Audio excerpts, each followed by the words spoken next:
Council Leader and Cabinet colleagues, thank you for the opportunity to speak on this extremely important report.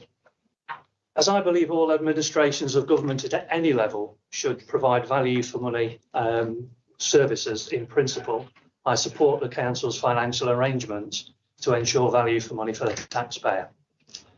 This was an ongoing process under the last Conservative administration, and the annual savings that were made continued and improved services and kept taxes low. However, I do have some serious concerns regarding this review, and I'd like to raise some issues for clarity and accountability purposes. And I have got a lot to get through. I know I've only got 5 minutes, so I'll speak quickly, forgive me. Firstly, I want to speak on the investor save proposals. We've seen in the past how some local authorities, such as Mansfield, has used investor save schemes for projects like buying expensive hotels. These has ended up costing the taxpayer millions and delivering questionable returns. I want to be reassured that this review will not be used to repeat those mistakes on a larger scale.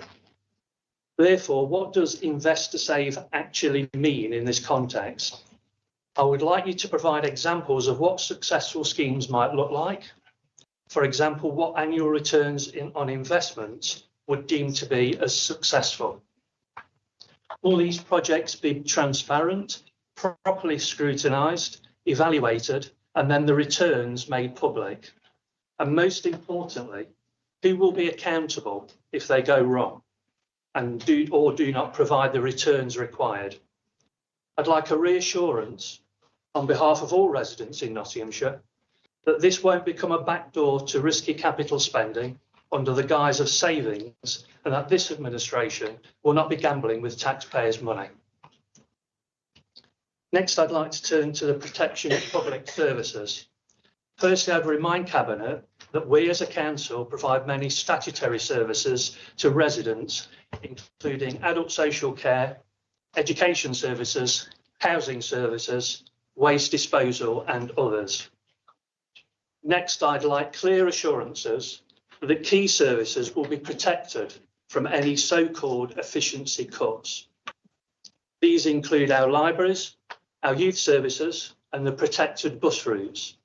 And as Councillor Smith's already alluded to, we have a record £72 million investment in our highways made by the last Conservative administration that we'd also like assurances will be unaffected.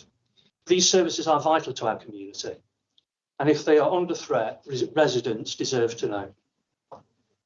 Secondly, if you look at paragraph 13 under scrutiny, I was concerned by the phrasing of paragraph 13 that it says Cabinet may invite the overview and scrutiny and governance and ethics committees to be involved. In my view, these committees must be involved, not invited at the Cabinet's discretion. Democracy should not be sacrificed on the altar of expedience. This review has significant implications for every department and every resident, so it needs cross-party democratic oversight. I urge you, as the leader of the council, to commit referring the findings to overview and scrutiny and/or governance and ethics as a matter of course, not just as an option. Or you may risk your administration looking like it does not want an open and democratic process for taxpayers. But then can we just refer to paragraph 14 where it says extra costs? It states, I quote, presently it is not anticipated that any additional costs will be incurred. Therefore, if there are extra costs incurred, will this be transparent for the public and to the council? If so, will the extra spending be approved by Cabinet or by full council? Will it also be clear if any monies are paid to outside bodies and to whom they are paid? I'm nearly there. You're nearly at 5 minutes, but I will let you finish with it being our first Cabinet. So I'll be very quick. Next just includes data sharing and external partners.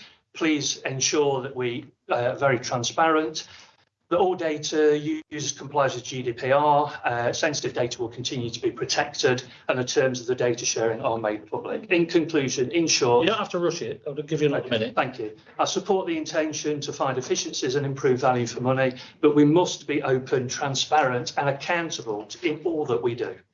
Residents and frontline services cannot be the ones asked to carry the burden of poor decision making and ultimately be the ones who pay the financial price. I ask the Cabinet to provide clear assurances on these points and to strengthen the democratic oversight of this important review.